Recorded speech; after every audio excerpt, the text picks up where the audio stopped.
Hi guys, welcome back to my channel. Today's video I'll be showing you guys how to do a very simple but effective shoe transformation, and if you want to see how I do that, watch to the end of the video and don't forget to subscribe.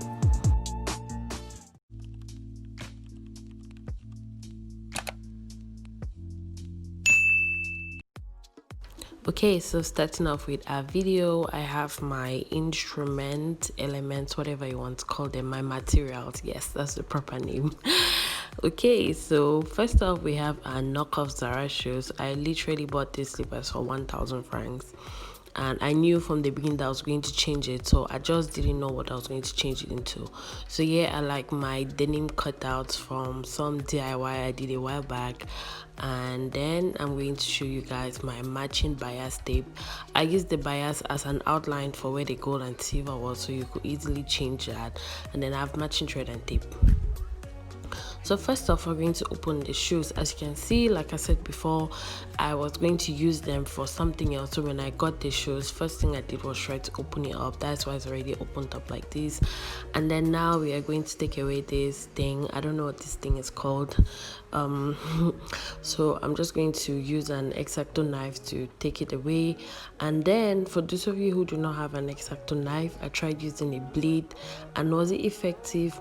Kind of, but it was very dangerous, and I ended up reverting back to my X-Acto knife because it did get the job done and faster. As you can see, we are done, and you just take that out. Because the sandals have like this sewing thing imprint on them, I decided to go in with some bias tape. That's what the bias tape is for, and I'm really just going to measure all around the perimeter of the sole. I don't know if it's perimeter, but yeah, I'm just going to measure around the sole so that I can get an accurate length.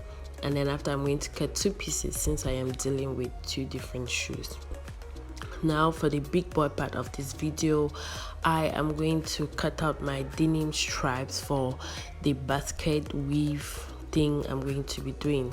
Also, like, since my videos are always very last minute, I didn't know I was going to do that until recently. I started seeing all of these Pinterest shoes that have this basket weave, and I was like, wow, okay, all right, let me get into it.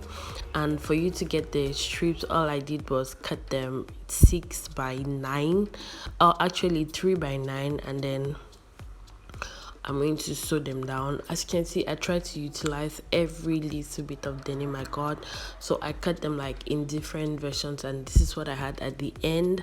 And right now I'm going to go to my sewing machine and I'm going to sew it down. I did not need pins for this because it was very practical. Like, why will I be pinning something down when you just need to close it and make sure that the ends are sewn shut? As you can see again in this video, it's very straightforward and very easy. I'm literally just closing it and sewing the closing. That's simple, like ABC. Anyways, I did this because I actually had to pleat the basket thing, and also one of the mistakes I made was not finding something that was stiff enough. I know denim is stiff, but this particular one I used in this video was stretchy, and we all know that stretchy denim is not stiff, like it doesn't have a very hard form. So for this second part of the video, I'm actually going to be gluing down the bias to the sole of the shoe. I did try to sew it as the first one came, but it was actually very difficult, so I just decided to go in with fabric glue, and then I was planning to sew it over after that, but my machine was really disturbing, so I'm just going to glue it down and then pray to God that it doesn't like start unraveling when I'm in public or something, because that'll be very embarrassing. Okay, so as you can see, the technique I'm using, I'm trying to make a curve, so we had to cut like some of it out and then try to fold it. Honestly, if I'm being 100% honest, I think using the denim would have been way easier than bias. Anyways, right now what I'm trying to do is I'm trying to match the denim straps by color, so that at least I could have like an organized cohesive braid or woven mats, because some of them are bleached way lighter and then some of them are really blue, as you can see in the video. So I'm just pairing them in 2 pairs because the 9 inches thing I did was kind of short, especially after you weave it, so I had to double it. So that's why I'm pairing them in 2 pairs. Once I've gotten my pairs correctly, I'm going to go on to this next part of weaving. Again, I'm going to link down the video I watched to get this weave correctly, because if you watch this video keenly, you will see that I was struggling. Like I was really trying my best not to give up because I had to film this video for you guys, but honestly I was struggling and it was not cute. So what I'm going to do is I'm going to use a safety pin, and as you can see me already, I am pinning everything down on the safety pin, and it's looking nice, it's looking cute, and it's looking together, I guess. I'm going to pin the 5 things down. Oh, also I did sew the things off camera, so you just see me braiding the already sewn things down. So for the braid, as you can see, this was the first try. I was kind of frustrated. I went back and unraveled or loosened them so that I could start back from the beginning, and then I kind of made headway. So now I'm just going to show you the beginning. It's going to be rough and it's going to be ugly, but towards the end you're basically weaving it. Don't think of it as a braid, think of it as weaving. If you've had any exercise with weaving before, you know what I'm talking about. I think it's very self-explanatory, but I'll just say that the 2 braids at the end do not go over, like they always go under and keep going under. Again, like I said, this part is really difficult to explain, so I will link the original video I watched. The woman had a very great tutorial, so you guys should go watch it out. And then when I reach the end of the braid, I'm going to go ahead with some thread and needle, and I'm going to sew it down so that the braid doesn't unravel.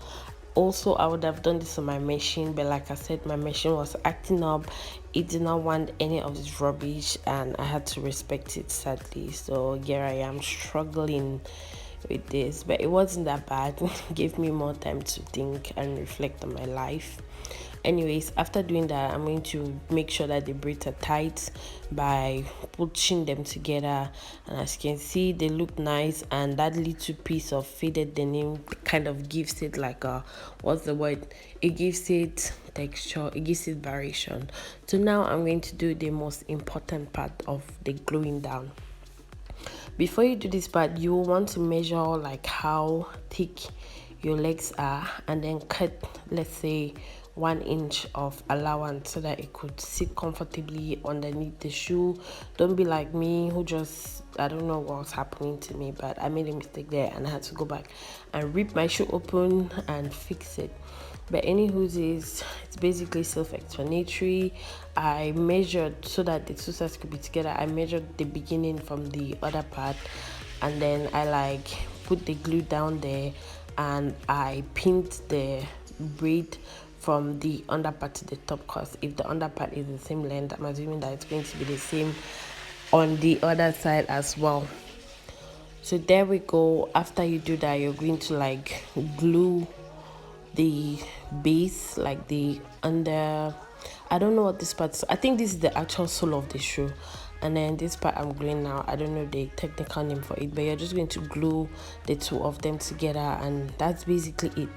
You leave it to dry a bit, and then you could go in with the hammer. Obviously I cannot actively hammer because it's a glass table I'm doing this DIY on, but to make sure that my shoe stays glued, I'm going to go in with these clips. Again, I do not know the name, and I got them from a craft store, and I have a haul on these, but I haven't gotten around to editing it yet, where I get my craft items from. So I just put them there and left it for like 2 days so that they should set properly, and this is what I got. And then again, thank God for me buying this blue thing, even though I literally didn't have any blue shoe. I bought this just for the sake of buying, and it actually came in handy because when I left it to dry, my bias tape was exposed to dust, and I think somebody wore the shoe and dirtied it, and I didn't know how to go about washing it. So I just decided to polish it so that it's going to give it like a new feel. And after polishing it, because polish is very unpredictable, you go ahead and clean it, and there you have your brand new shoes, and they look really great. As always, thank you for watching this video. I love you guys. Don't forget to like, subscribe, and share this video with your friends. Also, may you follow me on my social media, and I'll see you in my next video.